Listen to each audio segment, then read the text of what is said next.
रात्रीचा गडद अंधार, खिडकी बाहेर वारा सुटलेला, टेबलवर एक दिवा मंद प्रकाशात पेटलेला. त्या दिव्याच्या प्रकाशात एक पत्रिका होती आणि त्या पत्रिकेकडे मी एकटक पाहत होतो. पण ती कोणत्याही क्लायंटची पत्रिका नव्हती. ती होती माझी स्वतःची. ग्रहांची मांडणी तपासत असताना अचानक ती नजर एका योगावर थबकली. त्या योगाखाली लिहिलेला संकेत होता मृत्यू किंवा मृत्यू सदृश वेदना.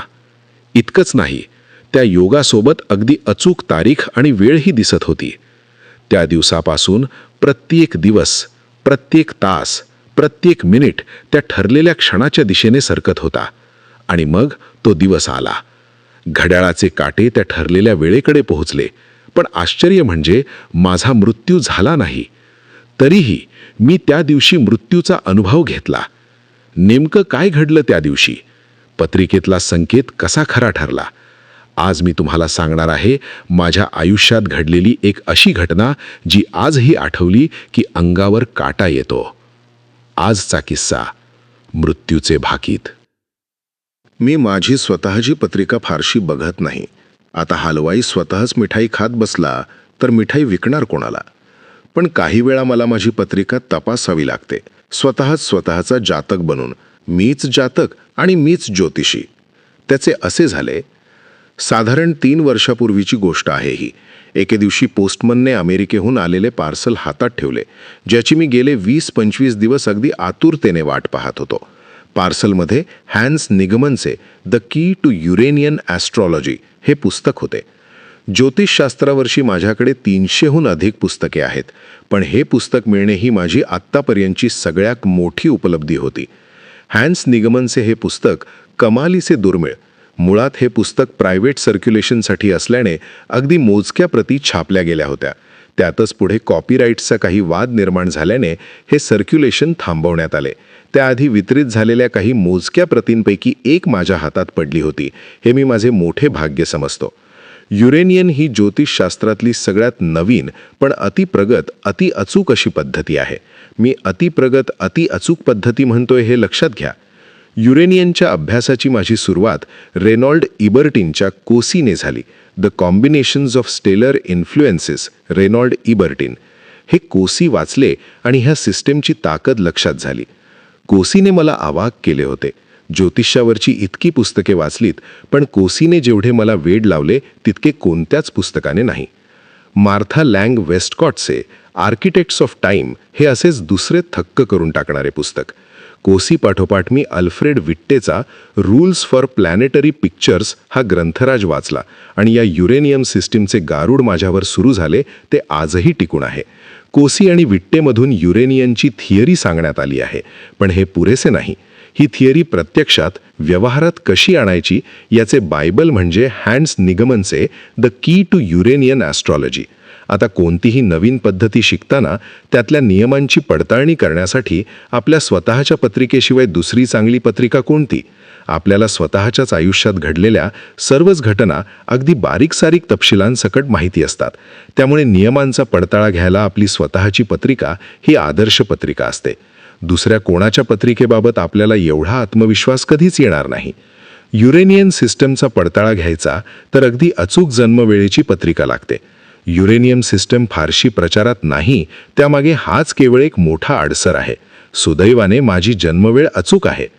युरेनियन सिस्टमचा अभ्यास चालू असताना माझ्या आयुष्यात घडलेल्या बारीक-सारीक घटनांचा सुद्धा तंतोतंत पडताळा येत राहिला. माझा आत्मविश्वास दुणावला. वाटले चला, इतके सारे बरोबर येत आहे तर भविष्यातल्या काही घटनांचा वेध घ्यायला काय हरकत आहे. खरे तर मी हे करायला नको होते, पण उत्साहाच्या भरात मी वाहावत गेलो. कॅल्क्युलेशन्स करत गेलो. काही घटना ज्या अगदी नजीकच्या काळात घडू शकतील अशा हेरण्याचे काम सुरू झाले. थोड्याच प्रयत्नात मला एक अतिशय प्रॉमिसिंग प्लॅनेटरी पिक्चर सापडले. त्याचा अर्थ लावला आणि मी नखशिखांत हादरलो, हतबुद्ध झालो. डोळ्यापुढे अंधारी पसरणे किंवा काजवे चमकणे म्हणजे काय याचा अनुभव घेतला मी तेवढा. काय घटना दाखवत होते ते प्लॅनेटरी पिक्चर? मृत्यू. हो, मृत्यू. मी पुन्हा पुन्हा पुस्तक वाचले. त्यातली वाक्य पाहत राहिलो. अर्थ अधिक स्पष्ट होत गेला.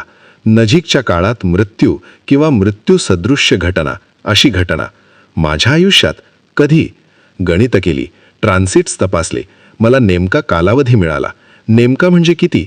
अगदी दिवस तास असा. अमुक अमुक दिवशी संध्याकाळी 8 ते 9. भारतीय पारंपरिक ज्योतिषशास्त्राचा चांगला अभ्यास असल्याने मला हे नक्की माहिती आहे की माझा जय हिंद जय महाराष्ट्र इतक्या लवकर नाही. म्हणजे मृत्यू माझा नाही, मग कोणाचा? दुसऱ्या कोणाचा असेल तर तो माझ्या पत्रिकेत का दिसावा?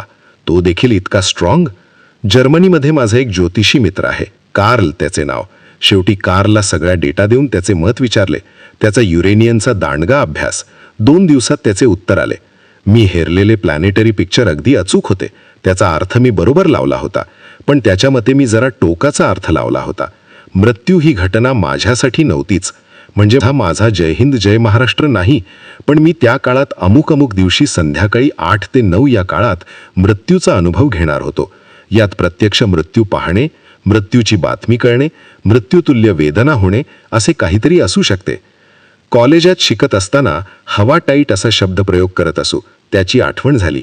खरेच हवा टाईट झाली होती. मी पुन्हा कार्लला विचारले, बाबारी याला टॉलरन्स किती असू शकतो? म्हणजे बरोबर ठरण्याची शक्यता किंवा घटना मागे पुढे होण्याची शक्यता किती? उत्तर आले, 3 कन्फर्मेशन्स आहेत. घटना नक्की. 0.25 डिग्रीजचा टाईट ऑर्ब वापरल्याने फार मागे पुढे होणार नाही. दिवस तर बदलणारच नाही. वेळेत जास्तीत जास्त अर्धा तास अलीकडे पलीकडे असा फरक पडेल. म्हणजे अमुक अमुक दिवशी संध्याकाळी 7:30 ते 9:30 1 तास जास्त मिळाला. मज्जा कर. आता कसली मज्जा करतोय? मी थोडा विचार केला. आपण या परिस्थितीत काय करू शकतो? हात दाखवून अवलक्षण करून घेतलेच आहे. आता जे जे होईल ते पाहणेच माझ्या हातात आहे. मी दुसरे काय करू शकणार? आणि एकदाचा तो दिवस उजाडला. आजचा दिवस स्पेशल. मी तसा अस्वस्थ असलो तरी नित्यकर्मे नेहमीप्रमाणेच चालू होती. त्यात कोणताही खंड पडला नाही किंवा बदल झाला नाही. त्या दिवशीच्या माझ्या 2ही अपॉइंटमेंट्स पण व्यवस्थित पार पडल्या. काय होणार ही उत्सुकता होती आणि जे घडणार ते अशुभ असण्याची शक्यता असल्याने जरासा तणाव होता, हे मान्य करावेच लागेल. शेवटी मी पण माणूसच आहे ना. पण घाबरून उगाच देव पाण्यात ठेवले नाहीत. देवापुढे बैठक मारून बसलो नाही. बाकी कर्मकांड, जप जाप्य, पोथी असले काही करत बसलो नाही. कोण्याही महाराज, स्वामी, बुवा, बापू यांवर कधीच विश्वास नसल्याने त्यांना कोणाला साकडे घालणे शक्यच नाही. जे काही व्हायचे ते होईल आणि जे माझ्या हातात नाही त्याची मी काळजी का करू? बघता बघता संध्याकाळचे 5 वाजले. अजूनही काही अप्रिय घडले नव्हते. दरम्यान 2-3 वेळा फोनची घंटी वाजली, पण घाबरायला वगैरे काही झाले नाही. संध्याकाळी मी नेहमीसारखा 2 व्हीलरवरून जॉगिंग ट्रॅकला गेलो. आज स्पेशल दिवस. वाहन चालवू नये असे क्षणभर डोक्यात आले सुद्धा, पण त्याला जुमानले नाही. ग्राउंडवर जाऊन नेहमीचे 10 राऊंड तर मारलेच, शिवाय आज स्पेशल दिवस म्हणून 2 राऊंड जास्तच मारले. होऊ दे खर्च. जॉगिंग ट्रॅकवर स्टेट बँकेचे कर्णिक बऱ्याच दिवसांनी भेटले म्हणून त्यांच्याशी थोड्या गप्पा मारून घरी परत आलो तेव्हा संध्याकाळचे 7 वाजले होते. आपली वेळ आहे ती 7:30 ते 9:30. म्हणजे आता प्रतीक्षा फक्त अर्ध्या 1 तासाची. घरातल्या लायब्ररीच्या रॅकवरून रॉबर्ट सॅल्डिनीचे इन्फ्लुएन्स, सायन्स अँड प्रॅक्टिस हे पुस्तक बाहेर काढले. हे माझे अत्यंत आवडते पुस्तक. कितीही वेळा वाचले तरी कंटाळा येत नाही. पुस्तक वाचता वाचता किती वेळ गेला ते कळलेच नाही. मध्येच मी घड्याळात पाहिले तेव्हा चक्क 8:10 झाले होते. अरे, लक्षातच आले नाही. आपला टाईम चालू झाला म्हणायचा. आत्तापर्यंत धीराने घ्यायचा आव आणला असला तरी आता मात्र किंचितशी धडधड जाणवायला लागली. प्रत्यक्ष मृत्यू पाहणे, मृत्यूची बातमी कळणे, मृत्यूतुल्य वेदना होणे, यातले काय होऊ शकेल? मी घरातच होतो. मस्त हातात पुस्तक घेऊन खुर्चीत बसलो होतो. कोण माझ्यासमोर दम तोडणार हे शक्य नाही. मृत्यूतुल्य वेदना मला? खुर्चीत बसल्या बसल्या असे काय घडणार ज्यामुळे मला अशा वेदना होणार? Heart attack? शक्य नाही. मला तसला काहीही त्रास नाही. मी सहजच डोक्यावरच्या कॉन्क्रीट स्लॅबकडे पाहिले. आता हा स्लॅब कोसळला तर? उगाचच हसायला आले. मृत्यूची बातमी, करेक्ट. हीच एक शक्यता. आणखी काय होऊ शकते? काहीही होणार नाही. पण काही झाले तर काय? कोणाच्या मृत्यूची बातमी? आता प्रतीक्षा फक्त फोनची, त्या बातमीची. मन चिंती ते वैरी न चिंती म्हणतात ते किती खरे आहे हे पटले. किती नावे क्षणार्धात माझ्या डोळ्यासमोर आली. हा? नाही नाही, त्याला काय धाड भरले आहे. त्यापेक्षा तो दुसराच असू शकेल. असले नाही नाही. हे मी काय विचार करतोय? दुसऱ्याच्या मृत्यूचा विचार मी का करतोय? अरे, एक साधे भाकीत ते, फक्त एक अंदाज, एक शक्यता. याहून जास्त त्याचा किती आणि किती विचार करायचा? होऊ दे काय व्हायचे ते, मी समर्थपणे हाताळेन. मनाला बरीचशी स्वस्थता वाटली. पुस्तक वाचन चालू ठेवले. 4-5 पाने वाचून होतात न होतात तोच जरा तहान लागल्यासारखी वाटली, म्हणून पाणी प्यायला किचनमध्ये गेलो. पाणी पिऊन बाहेर आलो. मधल्या ड्रॉइंग रूममध्ये माझा मुलगा टीव्ही पाहत होता. कुठले तरी इंग्रजी चॅनल चालू होते. टीव्हीमध्ये मला फारसा इंटरेस्ट नाही. बातम्यांपलीकडे फारसा टीव्ही पण बघत नाही. त्यामुळे टीव्हीवर सध्या काय चालले असते ते मला माहिती नसते. त्यात त्याची चॅनल्स कोणती ते कसे कळणार? पण आज का कोण जाणे, माझे टीव्हीकडे लक्ष गेले आणि माझे पाय जागच्या जागी खेळले. डोळे सताड उघडे ठेवून अगदी डोळ्याची पापणीसुद्धा न लावता मी टीव्ही स्क्रीनकडे पाहत राहिलो. काय चालू होते टीव्ही स्क्रीनवर? तो टीव्ही स्क्रीन माझे भविष्य खरे ठरवत होता. त्या टीव्हीच्या चमकणाऱ्या पडद्यावर दिसत होता एक मृत्यूचा खेळ. एक जराजर्ज वृद्ध व्यक्ती शेवटचे आचके देत होती. शेवटची प्राणांतिक धडपड चालू होती. आणखी 1-2 आचके. घशातून निघालेली काळजाचा थरकाप उडवणारी घरघर. पुन्हा एकदा, आणि आता शेवटचा असा दीर्घ आचका. कलंडलेली मान, आवासलेला जबडा, निष्प्राण डोळे. मृत्यूने झडप घातली होती. 1-2 क्षणाचा खेळ झाला आणि मग सारे कसे शांत शांत. हो, मी प्रत्यक्ष मृत्यू होताना पाहिला होता, अगदी माझ्या डोळ्यांनी, पण टीव्हीच्या स्क्रीनवर. भविष्य खरे ठरले. ते असे आश्चर्यकारकरित्या. तेव्हा घड्याळात बरोबर 8:23 वाजले होते. नंतरच्या काळात केलेल्या अशा अनेक प्रयोगांच्या तपशीलवार नोंदी माझ्याकडे जपून ठेवलेल्या आहेत. युरेनियन पद्धती काम करते, पडताळे देते, यात शंकाच नाही. मी स्वतः इंजिनियर असल्याने काहीसा शास्त्रीय पिंड आहेच. त्यामुळे कोणतीही गोष्ट आंधळेपणाने किंवा बाबा वाक्यम प्रमाणम अशी स्वीकारत नाही. या सगळ्या प्रयोगानंतर मला वारंवार याची खात्री पटत गेली की जर युरेनियन पद्धती देत असलेली प्लॅनेटरी पिक्चर्स काळजीपूर्वक तपासून त्यांचा सुसंगत अर्थ लावता आला तर 80% कॉम्बिनेशन्स किंवा प्लॅनेटरी पिक्चर्स आपल्याला भविष्यातल्या घटनांचा अचूक अंदाज देतात आणि त्यांचा पडताळाही मिळतो. खरे तर हे प्रमाण 100% असायला हवे, पण काही केसेसमध्ये असा प्रत्यक्ष पडताळा मिळतच असे नाही. अनेक अप्रत्यक्ष मार्गाने हा पडताळा मिळाल्या वाचून राहत नाही. जसे मला वर सांगितलेला पडताळा टीव्हीच्या माध्यमातून मिळाला होता. मी तपशीलवार ठेवलेल्या नोंदी सांगतात की असा अप्रत्यक्ष पडताळा अनेक मार्गाने मिळत असतो. फक्त ते लक्षात येणे काहीसे अवघड असते. काही मासलेवाईक उदाहरणेच द्यायची तर, प्लॅनेटरी पिक्चर्सनी दर्शवलेली घटना माझ्या आयुष्यात घडली नाही, पण माझ्या जवळच्या किंवा परिचयाच्या व्यक्तीच्या आयुष्यात घडली आणि तसे काहीही ठोस कारण नसताना त्या व्यक्तीने ती घटना मला आवर्जून कळवली. का? 4-5 वेळा अशा दर्शवलेल्या घटना समोरच्या टीव्ही स्क्रीनवरच्या घटनांतून सामोरे आल्या. तसेच काही वेळा तशा घटना मी वाचत असलेल्या कथा कादंबरीत घडताना वाचल्या. काही वेळा हे काम वृत्तपत्रातील एखाद्या बातमीने केले होते. आणि काही वेळा ह्या प्लॅनेटरी पिक्चर्सनी दर्शवलेल्या घटना मला पडलेल्या स्वप्नांमधून घडताना दिसल्या.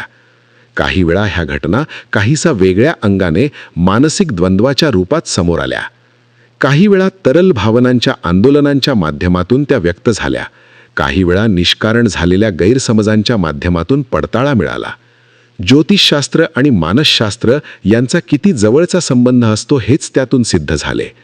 सर्वच अनुभव भौतिक मितीत, फिजिकल प्लेनमध्ये मिळतीलच असे नाहीत, तर मानसिक आंदोलने, ताणतणाव, भावभावनांचा बदल, सायकोलॉजिकल प्लेन आणि बौद्धिक संप्रेरणा म्हणजेच इंटेलेक्च्युअल प्लेनमधून घटना घडत असतात. फक्त आपल्याला त्याची जाणीव होईल इतक्या त्या उठावदार नसतात. किंवा हवा, पाणी, अन्न, ध्वनी, वृत्तपत्रे, टीव्ही चॅनल, राजकारणी, फेसबुक, व्हॉट्सॲप अशा असंख्य प्रकाराने होत असलेल्या प्रदूषणाने आपल्या सगळ्याच संवेदना बोथट झालेल्या असल्याने आपली मानसिक क्षमता हे अनुभव घेऊ शकत नाही. यावर मी बरेच प्रयोग केले, अनुभव घेतले, निरीक्षणं नोंदवली. इबर्टिन, विट्टे, निगमन, रॉबर्ट हँड, मार्था या लोकांनी जे अजोड संशोधन करून ठेवले आहे त्याचा पुन्हा पुन्हा पडताळा येत राहिला. जे डोळ्याला दिसते तेवढेच विश्व नसते. आपल्या अनुभवाची, जाणीवेची व्याप्ती त्याहूनही बरीच खोल आणि विस्तृत असते आणि युरेनियन ॲस्ट्रॉलॉजी सारखी पॉवरफुल टूल्स ह्या अनुभवांचा देखील वेध घेऊ शकतात हे यातून सिद्ध होते. धन्यवाद आणि शुभेच्छा.